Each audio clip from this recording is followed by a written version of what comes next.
Please give an energetic and warm welcome to the one and only Awadh Oja sir.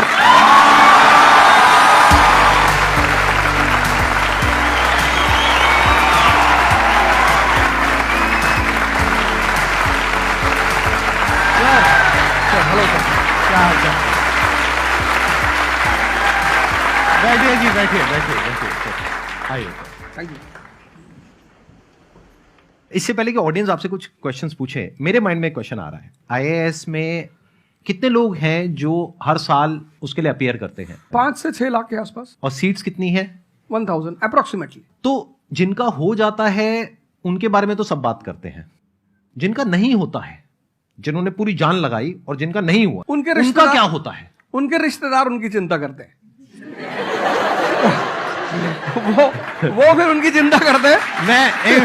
नहीं, मैं आ रहा हूं, मैं आपके क्वेश्चन पे आ रहा हूं। ये पॉइंट इंटरेस्टिंग है, मैं समझना चाहूंगा कैसे। मैं बता रहा हूं। हाँ। मैं दोनों मुद्दों पे बता रहा हूं। हम सब हारने से डरते हैं, और मजेदार बात है कि वो डर हमारी हार की वजह बनता है। 98% केसेस में हारने से क्यों डरते हैं? क्योंकि हम जानते हैं अगर हम हारेंगे तो वो जो पीछे 3 लोग बैठे हैं ना, रिश्तेदार, रिलेटिव्स और फ्रेंड, वो जीने नहीं देंगे। आप जब भी आईएएस की तैयारी करें, पहला अटेम्प्ट आपका सीरियस अटेम्प्ट होना चाहिए। आपने तैयारी किया, बेसिक्स तैयार किए, आपने एडवांस कोर्स तैयार किया, आपने कम से कम मेंस के 1000 आंसर्स लिखे हैं और मिनिमम 10,000 प्रीलिम्स के क्वेश्चंस आप सॉल्व कर चुके हैं, तब आप एग्जाम देने जाइए। सिर्फ एक अटेम्प्ट दीजिए। जिसने भी पहला अटेम्प्ट सीरियस दिया उसको दोबारा तैयारी नहीं करनी पड़ती, रिवीजन करना पड़ता है। भाई आप देखो ना, जितने सारे सेलेक्ट लड़के होते हैं उसमें बहुत सारे नौकरी कर रहे होते हैं, जॉब कर रहे होते हैं। कुछ लोग मुझसे पूछते हैं सर जॉब करते वक्त तैयारी हो सकती है? नहीं, जॉब करते वक्त तैयारी तो नहीं हो सकती, जॉब करते वक्त रिवीजन हो सकता है। 3 hours per day, 4 hours per day. तो मेरी एडवाइस ये है, क्योंकि ये एक बहुत रिस्की खेल है ये। मैं खुद ही बाहर हुआ और फिर मैं कितने लोगों को देखता हूं जो 5-5, 6-6 अटेम्प्ट के बाद बाहर होते हैं। तो जिनको भी इस गेम में शामिल होना है, एक अटेम्प्ट सीरियसली आपका होता है, बहुत अच्छा है। आपको मैक्सिमम रिस्क लेना है तो आप 2 ले लो, उसके बाद अपना काम शुरू करो जो आपका सेकंड लाइन थॉट था। कोई लॉयर बनना चाहता है, कोई मेडिकल लाइन में जाना चाहता है, कोई मतलब जो भी आप एंटरप्रेन्योर बनना चाहते हैं आप करो, लेकिन अपने वो रिवीजन वाले 4 आवर बचा के रखो। आपने कितने अटेम्प्ट्स दिए थे सर? 4 अटेम्प्ट्स आपने दिए थे। और आपने कहीं से कोचिंग ली थी, यानी लाखों रुपए दिए थे कोचिंग में? नहीं, तब लाखों नहीं थे, तब हजारों थे। अच्छा, हजारों रुपए आपने खर्च करे थे, और आप एक मिडिल क्लास बैकग्राउंड से थे। तो टोटल 4 साल में आपका कितना पैसा लग गया होगा? रहना, खाना, पीना, और आपने तो पूरी तैयारी करी होगी, साथ में कुछ और नहीं किया होगा? I think so. कुछ नहीं किया, बिल्कुल। तो कितना आपका 4 साल में अच्छा खासा पैसा? 5-6 लाख रुपए लगे। 5-6 लाख रुपए उस समय लगे। आज के समय पे अगर किसी को कोचिंग लेनी है तो आई थिंक इससे 3-4 गुना, 5 गुना आराम से लगेगा। तो 15-20 लाख रुपए उस इंसान का लग गया, और वो है एक मिडिल क्लास बैकग्राउंड से। अब वो कहीं ऐसा तो नहीं कि वो ना यहाँ करा ना वहां करा 4-5 साल बाद? हाँ, वही मैंने कहा कि अब आप, जब हमारे समय तो ठीक था, अब आप रिस्क पूरा नहीं ले सकते। You have to be cautious. अब इनको कॉशियस होना पड़ेगा कि ठीक है, जैसे बड़े सारे लड़के क्या करते हैं, वो 1-2 अटेम्प्ट ऐसे ही देते हैं। अब तो इनके पास 6 अटेम्प्ट है। ओबीसी हैं तो और ज्यादा है, SC ST हैं तो और ज्यादा है। और मैं कहूंगा आप किसी भी कैटेगरी से आते हैं, आप 2 अटेम्प्ट से ज्यादा कभी मत मानिए। ये पॉइंट बहुत अच्छा है कि आइडियली आपको अपने माइंड में ये रखना है कि एक ही अटेम्प्ट है मेरे पास में, मैक्सिमम अगर आपकी फैमिली अफोर्ड कर सकती है तो 2 अटेम्प्ट है। उसके बाद में अपने काम पे ध्यान देना है और इसको एज अ रिवीजन की तरह देखना है, मतलब इसको साथ साथ में चलाना है। ये नहीं कि अपने 5 साल या 6 साल लाइफ के सारे यही निकाल दिए और सारा पैसा घर वालों का लगा दिया, या उन्होंने खेत बेच दिया, या लोन ले लिया। ऐसी बहुत कहानियां मैंने सुनी है सर लोगों की, और बहुत ही दर्द होता है ऐसी कहानियां देख करके। ऐसे लोगों की जो कहानियां हैं वो उसको सुन करके बहुत ही बुरा लगता है अंदर से। चलिए आगे बढ़ते हैं जी। Sir, I wanted to ask how to fight the basically fear that we feel. Like there are lot many fears that we face, not only in studies but in each aspect of life. There is some kind of fear. How to fight that? How to come back? How to have that courage in life? Fear बड़ी प्यारी चीज है। हमने कुछ words को बड़ा negative बना लिया है। जैसे अब बच्चा है 2 साल का, उसको तो फियर होता नहीं, उसे कुछ पता नहीं, उसने कोबरा देखा जाके पकड़ लिया। वो तो बाद में घर वालों ने देखा तो पता चला कि भैया कोबरा पकड़ के घूम रहा है। लेकिन हम बड़े हो गए ना, अब हम कोबरा देखेंगे तो वो हमारी बॉडी की जो मैकेनिज्म है वो हमें वार्न करेगी, अलर्ट करेगी। That is natural fear. वो अच्छी चीज है। जिस चीज की आप बात कर रहे हो वो फियर नहीं है, वो ओवर थिंकिंग है। आज का जो युवा है वो फियर से परेशान नहीं है, वो ओवर थिंकिंग से परेशान है। अब ये ओवर थिंकिंग क्यों है, उस फैक्टर पे आते हैं। ओवर थिंकिंग की वजह क्या है? ओवर थिंकिंग की वजह यह है कि आज का समाज इतना एक्सपैंड कर चुका है। You are outside your house, तुमको तुम्हारी दोस्त मिल गई कि मैं कल लंदन से आई, क्या लाइफ है लंदन में यार, और मैं तो ये कर रही वो कर रही। आपको लगा हम ही पागल है यार, आईएएस की तैयारी कर। फिर शाम को किसी फ्रेंड का फोन आ गया कि मैं तो अब ऑस्ट्रेलिया जा रही हूं, मैं तो वहीं सेटल हो जाऊंगी। 90s में हमारे पास इतने स्कोप नहीं थे। हमारी जो लाइफ थी वहां ओवर थिंकिंग इसलिए नहीं थी, आपने भी सर देखा होगा, क्योंकि हमारे पास इतने स्कोप नहीं थे। आज तुम्हारी जनरेशन में यू हैव मल्टीपल फील्ड्स, मतलब इतने सारे फील्ड्स ओपन है। तो जब तुम घूम के चारों तरफ देखते हो और तुम देखते हो कि तुम्हारे ही साथ के लोग बड़ी सारी फील्ड में एक्सेल कर रहे हैं, काम कर रहे हैं, अर्न कर रहे हैं, तो तुम्हारा दिमाग भागना शुरू करता है। फिर क्या होता है, हमारे पेरेंट्स हमसे ज्यादा ओवर थिंकिंग करते हैं, क्योंकि बड़े हमको लेकर कॉशियस होते हैं। हाँ। एक हमने ओवर थिंकिंग की, हम अपना संभाल लें किसी तरह। हम घर के अंदर गए, मम्मी रो रही है कि वो निशा मिली थी, 20 लाख का पैकेज है उसका। दूसरा प्रेशर तुम्हारे ऊपर आ गया। ये जो प्रेशर हम मल्टीपल फेस करते हैं, तो एक तुम्हारा प्रेशर, एक माँ बाप का प्रेशर। पता लगा बुआ जी ने रात में फोन कर दिया, क्या कर रही हो जी? तुम सारे लोग प्रेशर से लड़ रहे हो इस वक्त, मल्टीपल फ्रंट पे। ये कोई फियर उयर नहीं है। ये प्रेशर दूर कैसे होगा, इस पे थोड़ी सी बात कर ले। जहां इंटरनल ताकत है वहां कॉन्फिडेंस है। आज का युवा क्या कर रहा है? बादाम का तेल लगा रहा है, बादाम की क्रीम लगा रहा है, बादाम का साबुन लगा रहा है, खा रहा गुटखा।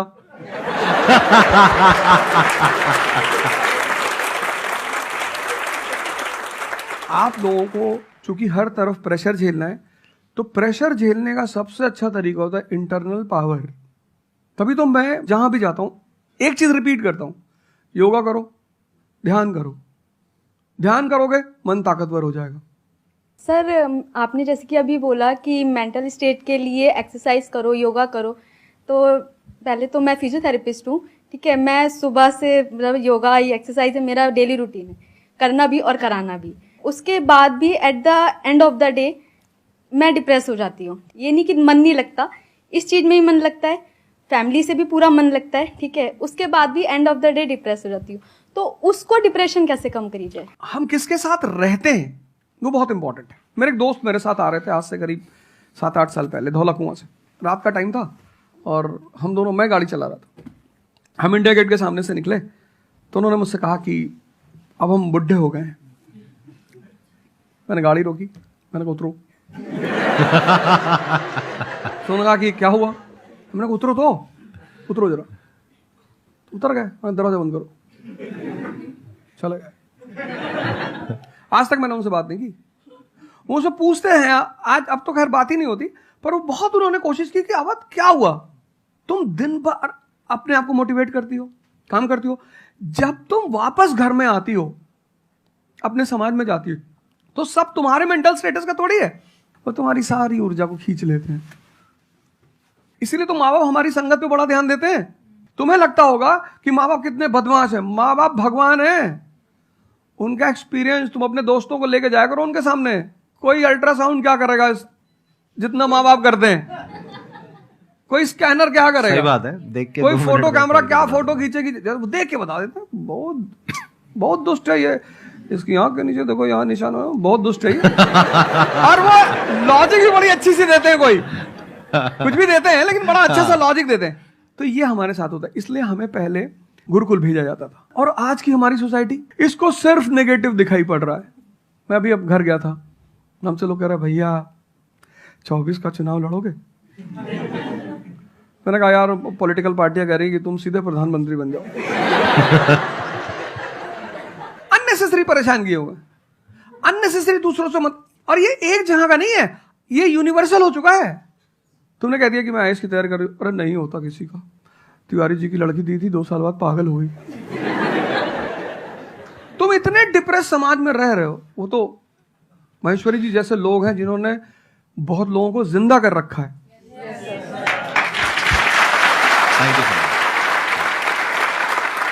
जब आपको कोई सहारा नहीं होता, आपने टाइप किया संदीप महेश्वरी, एक वीडियो आ गया, आप रिलैक्स हो गए। जब आप इन्हें सुनते हो तो आपका टेम्परेचर हाई होता है। तो एक ही आदमी को आप सुनते हो ना जिससे टेम्परेचर हाई हुआ, हमको सुन लिया कुछ ज्यादा ही हाई हो गया। लेकिन 2 लोगों को छोड़ दो, 3 लोगों को छोड़ दो, 4 लोगों को, ऐसे 10-12 लोग हिंदुस्तान में है, पॉपुलेशन 1 बिलियन 50 करोड़। तो तुम 10 लोगों को सुनो और बाकी जो तुम्हारे साथ 500 जुड़े हैं वो तुम्हें तो नीचे ही ले जा रहे हैं। इससे बचो, अपनी सर्कल को थोड़ा सा रिजर्व करो। तुम किससे बात करते हो, कौन सा लिटरेचर पढ़ते हो, लिटरेचर पर ध्यान दो। जैसे मैं रश्मिरथ पढ़ता रहता हूं, खाली हुआ, प्रसादों के कनकाब शिखर होते कबूतरों के ही घर। ये जो बड़े बड़े मकान हैं, कभी किसी बाज को यहां रहते हुए देखा? कबूतर रहते हैं। क्या लाइन है, प्रसादों के कनकाब शिखर, कितने मतलब महलों के जो बड़े बड़े शिखर, उसमें सिर्फ कबूतर रहते हैं। प्रसादों के कनकाब शिखर होते कबूतरों के ही घर, महलों में गरुड़ न रहता है, कंचन पर कभी न सोता। कंचन मतलब सोना। लग्जरी नहीं चाहिए। तुम लोग इतनी लग्जरी चाहते हो, लग्जरी आदमी को मेंटली कमजोर बनाती है। मैं आश्रम में था, मैंने ज्यादा खाना खा लिया। मेरा एक नियम है, नो एक्सरसाइज नो फूड। मतलब अगर मैं एक्सरसाइज नहीं करूंगा तो मैं खाना नहीं खाऊंगा। वहां एक बाबा जी, वो प्रेम में उन्होंने घी पे घी डालते चले, मैंने खा लो। फिर वो हुआ कि भाई यहाँ घूमेंगे, चारों तरफ जंगल है, डरा दिया इन लोगों ने।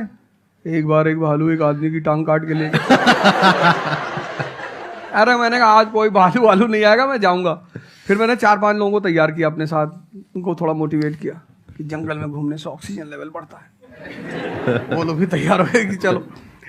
तो हमारे साथ एक साहब अमेरिका से आए हुए थे, वो भी वॉक करने निकले, बोले हम भी चलेंगे। मैंने कहा भाई साहब क्यों जा रहे हो? कहते हम भी चलेंगे। मैं उनका नाम नहीं लूंगा। 1 किलोमीटर के बाद उन्होंने मुझसे कहा मेरे बैग में यहाँ बहुत पेन हो रहा है। 1 किलोमीटर। तुम लोगों ने पता है अपने आप को कष्ट देना छोड़ दिया है। You are dying for luxury, you have become weak physically and mentally. थोड़ा सा कष्ट दो अपने आप को, थोड़ा टेम्परेचर हाई रखो, थोड़ा बड़े टेम्परेचर वालों के साथ रहो। हमने अपने आप को कष्ट, हम कौन सी नॉवेल पढ़ रहे हैं? Half girlfriend. अच्छी है, अच्छी है, अच्छी, मैं ये नहीं कह रहा हूं, मैं कुछ बोल देता हूं। अच्छी है मतलब आपने पढ़ी है।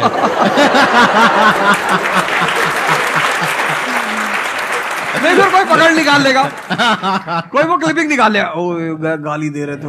नहीं, आपने बहुत सारी गलतियां कर दी। आपकी जनरेशन ने अपने को कष्ट देना छोड़ दिया। हाँ। आप पढ़िए बड़े बड़े लोगों, अंबेडकर को पढ़ो, उनका जीवन संघर्षों का, प्रभु राम का जीवन पढ़ो। ये सब संघर्ष, ये सब लोग हैं जिन्होंने जीवन में लड़ाइयां लड़ी हैं। आपने उनको साइडलाइन कर दिया। आप राणा प्रताप के बारे में कुछ जानते ही नहीं हो। आपको वो पोएम याद ही नहीं है, खूब लड़ी मर्दानी वो तो झांसी वाली रानी थी। आपको तो एक चीज बता दी, twinkle twinkle how I wonder. आप वंडर किए जा रहे हो पूरी जिंदगी में। आपने कहा कि पूरे दिन मैं अपना काम करती हूँ, दैट इज फिजियोथेरेपी जो आप करते हैं, और शाम तक आते आते आपको थोड़ा सा डिप्रेस फील होता है, थोड़ा सा डाउन फील होता है, तो उसके पीछे क्या रीजन है आप बताइए। जैसे कि मैं बाकी पेशेंट देखती हूँ पूरा दिन में, हाँ। बट जब मैं घर पे आती हूँ तो मैं अपने मम्मी पापा को देखती हूँ। ठीक है। जो मैं उनको कहती हूँ कि आपको ये एक्सरसाइज करनी है, ये करना है, आपके लिए ये जरूरी है, वो ये नहीं करते। तो फिर वो मुझे डिप्रेस होता है कि मैं जब सबको सही करती हूँ और मैं अपने घर में ही सही नहीं कर पा रही। आप सबको सही नहीं करते हो, आप उन लोगों को सही करते हो जो आपके पास आते हैं। हाँ एग्जैक्टली। तो अगर आपके पेरेंट्स सही नहीं होना चाहते हैं तो उनको कौन सही करेगा?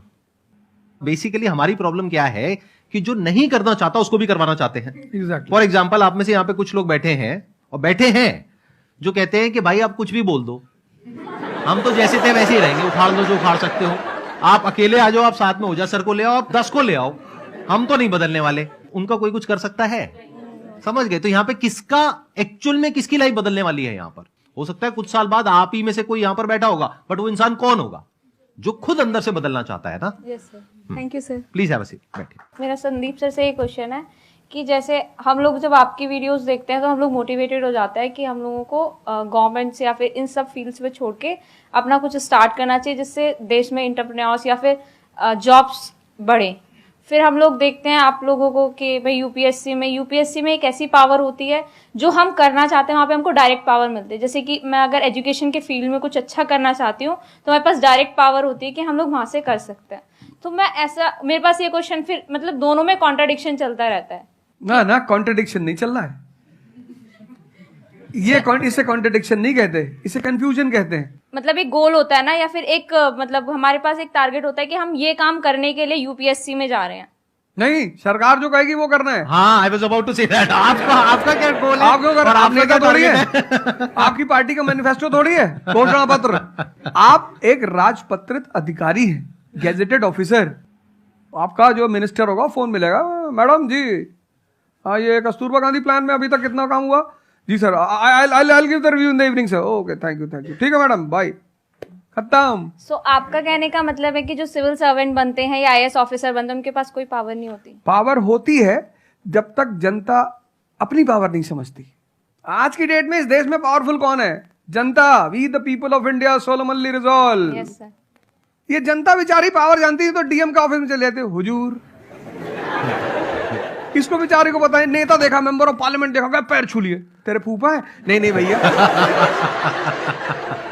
नहीं भैया, सांसद जी हैं। सांसद जी हैं तो क्यों पैर छू रहा है? तो पावर इस असलियत में इस देश की जनता के पास है। चूंकि वो जानती नहीं है इसलिए तुमको इनके पास इनको काम करने का अधिकार है। ये है the right to work, the right to implement. लेकिन चूंकि जनता अपने अधिकार को नहीं जानती तो तुम्हें दूर से दिखाई पड़ता है कि यार आप बेटा कंफ्यूजन से बाहर आओ, ठीक है? और ग्लैमर मत देखो। आप बेसिकली पावर नहीं देख रहे हो, आप ग्लैमर देख रहे हो। आपको जो करना है उसको डिसाइड कर लो आप, और उस रास्ते पे आगे बढ़ो कि आप कल किसी भी फील्ड के मुकेश अंबानी बन जाओ, अडानी बन जाओ, वॉरेन बफेट बन जाओ, बिल गेट्स बन जाओ। इस रास्ते पे जाओ। Thank you sir. मैं यहाँ पे थोड़ा सा ऐड करता हूं कि जो आपने बोला ना कि ये कॉन्ट्रडिक्शन है, सबसे पहले तो जो सर ने बोला कि ये कोई कॉन्ट्रडिक्शन नहीं है, ये कंफ्यूजन है, बिल्कुल सही बात है। अब कंफ्यूजन क्या है, उसकी जड़ क्या है? आप क्या कर रहे हो, आप बस हम लोगों की बातें सुन रहे हो। यहां से मैंने कुछ बोला, इन्होंने कुछ बोला, दोनों अलग अलग स्टैंड पॉइंट है। मतलब इस दुनिया में आर्ट्स भी है, साइंस भी है, कॉमर्स भी है। अब आप कहोगे अब तीनों में कॉन्ट्रडिक्शन है। अरे कॉन्ट्रडिक्शन नहीं है, अलग अलग लोगों के लिए अलग अलग स्ट्रीम्स है। डिपेंड्स अपॉन कि आपकी प्रेफरेंस क्या है, आपकी प्रायोरिटीज क्या है। तो आपको तीन चीजें देखनी पड़ेंगी, एक अपना पास्ट, अपना प्रेजेंट और अपना फ्यूचर। कि पास्ट में आपने कैसा परफॉर्म किया है। अगर आप पढ़ाई में बहुत अच्छे रहे हो तो आपको क्लियर नजर आएगा कि अच्छा मुझे पढ़ाई से रिलेटेड कुछ करना है, तो वहां से रास्ता क्लियर हो जाता है। बट अगर आपके दिमाग में 24 घंटे बिजनेस आइडियाज घूमते रहते हैं, जहां भी जाते हो वहां पे गोलगप्पे खा रहे होते हो, आपके दिमाग में चल रहा होता है अबे इतने पैसे ले लिए, उसमें से इतने का गोलगप्पा, इतने का पानी है, पानी तो इतना फ्री होता है, मेरे से लिया 20 रुपए, ये तो 5 रुपए का काम है, तो 15 रुपए इसके पास में गए, कितने लोगों ने एक दिन में खा लिए, इतने पैसे कमा लिए, व्हाटएवर। अगर इस तरह का आपका माइंडसेट है तो वहां पे एंटरप्रेन्योरशिप, स्टार्टअप, इन सब चीजों का बेनिफिट है। तो हर रास्ता हर एक के लिए नहीं होता है। तो ये आपको कैसे समझ आएगा? अपने पास्ट को देख करके।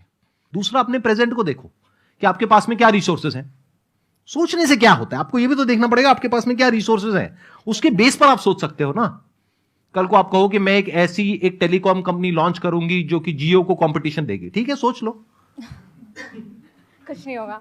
क्या है पीछे, बैकग्राउंड क्या है, आपके पास में क्या रिसोर्सेज है, how are you going to compete. तो आप फालतू में कुछ भी सोच रहे हो ना। तो यहां पे कॉन्ट्रडिक्शन क्या है, कंफ्यूजन क्या है? कुछ भी नहीं।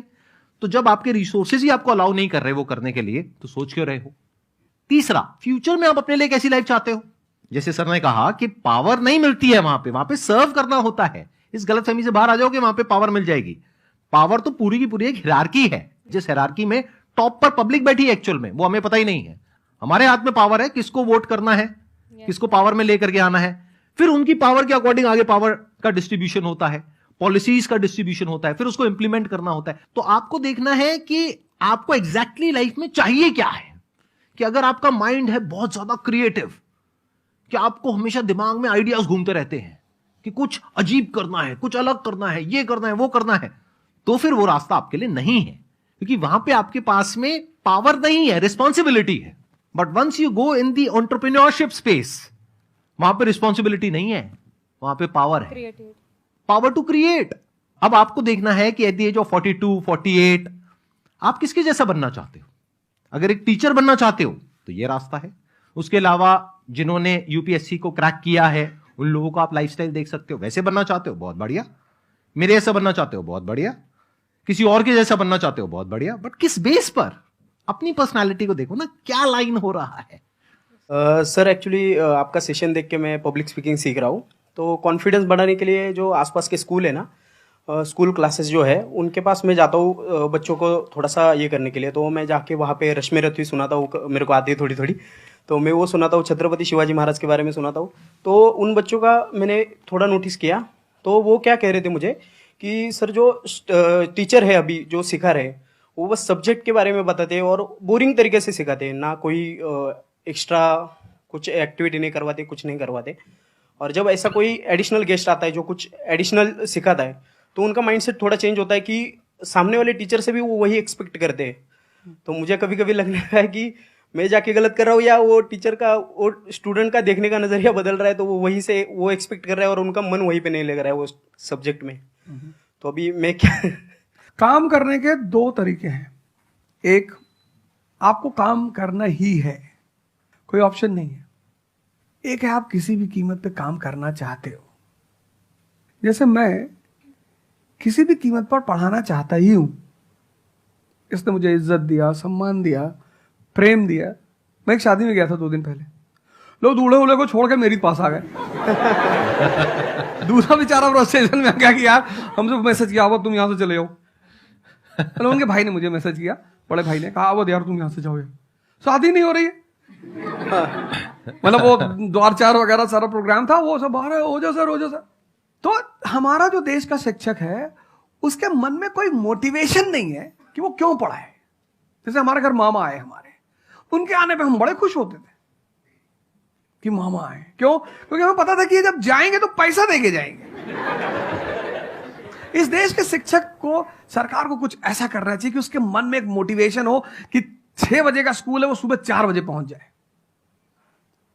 कुछ ना करे इस देश की सरकार, सिर्फ उनको वीआईपी का दर्जा दे दे। फिर आप देखना, पैसा तो कौन नहीं कमा रहा है, शिक्षक सम्मान चाहता है। तो मैं अपने टीचरों से पुराने मिलता हूं, तो जैसे कहीं मिल गए वो सड़क पे, मैं खड़ा हो गया, रोक दिया सब, हाँ सर, पैर चले, तुरंत ऐसे सीना उना चौड़ा कर लेते हैं कि हमारा बच्चा है जी।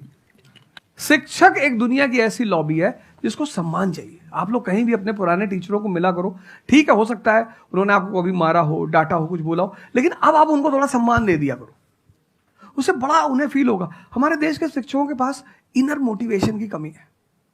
कुछ लोग हैं जो इंडिविजुअल मोटिवेटेड रहते हैं, वो करते हैं कई सारे टीचर, लेकिन वो इंडिविजुअल। कुछ लोग होते हैं ना जिनको अपने धर्म का एहसास होता है, उनके लिए वो ड्यूटी नहीं होती, वो धर्म है उनका।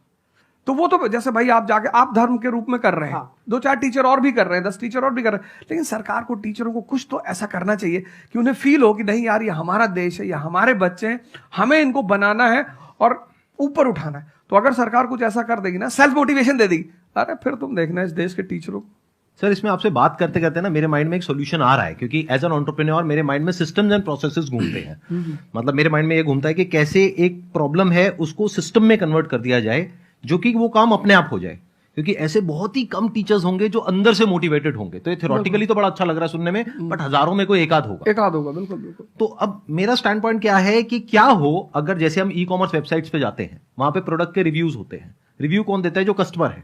तो टीचर का रिव्यू कौन दे सकता है? जो बाहर बैठा है उस कमरे से वो, या जो कमरे के अंदर बैठे हैं। तो अगर कुछ ऐसा सिस्टम हो जाए, एक ऐसा प्लेटफॉर्म बन जाए गवर्नमेंट का जहां पे सारे टीचर्स लिस्टेड हो और based upon the number of reviews and the quality of reviews उनको रिवॉर्ड दिया जाए अच्छा ऑटोमेटिकली, कि मतलब जो नंबर 1 पे आया उसकी सैलरी डबल, कि अगर उसकी 50,000 है तो 1 लाख। बहुत अच्छा सोल्यूशन। और जिसके इतने रिव्यूज आए, यानी जिसके 4 स्टार या उससे ऊपर आए, उनकी सैलरी सीधा डबल हो गई। तो फिर देखो क्या मजा आता है। फिर हिस्ट्री पढ़ाने का जो स्टाइल है ना, वो सारे टीचर्स आएंगे अवध ओझा सर के चैनल पर और आकर के सीखेंगे भाई क्या कहानी है ये, ऐसे कैसे पढ़ाएं कि बच्चे दीवाने हो जाए। और फिर अपने आप को अपग्रेड करेंगे। नहीं तो अपग्रेड करने की मोटिवेशन कहां है? जैसे एंटरप्रेन्योर होता है उसके पास में तो मोटिवेशन होती है कि अगर मैंने अपने जो भी प्रोडक्ट है, सर्विस है या काम है उसको अपग्रेड किया तो करते ही मेरे को इमीडिएट रिवॉर्ड मिलेगा। जैसे सेल्स टीम में अगर आप कहीं पर काम करते हो, कितने लोग सेल्स डिपार्टमेंट में है, अलग अलग कंपनी में जो जॉब कर रहे हैं, तो सेल्स में इंसेंटिव का एक सिस्टम होता है। तो वहां पर क्लियर पता होता है कि मैंने ये टारगेट अचीव किया तो ये है। तो एक क्लियर कट टारगेट होना चाहिए which is measurable, not theoretical but actual, objective not subjective. कि ऑब्जेक्टिव एक टारगेट होना चाहिए in terms of numbers which can be calculated, and a transparent system जहां पे स्टूडेंट्स वोट करेंगे और जो टीचर्स जीतेंगे पूरे इंडिया लेवल पे या स्टेट लेवल पे उनको बुला करके, जो हमारे देश के प्रेसिडेंट हैं या प्राइम मिनिस्टर हैं, वो आकर के रिवॉर्ड देंगे। Yes sir.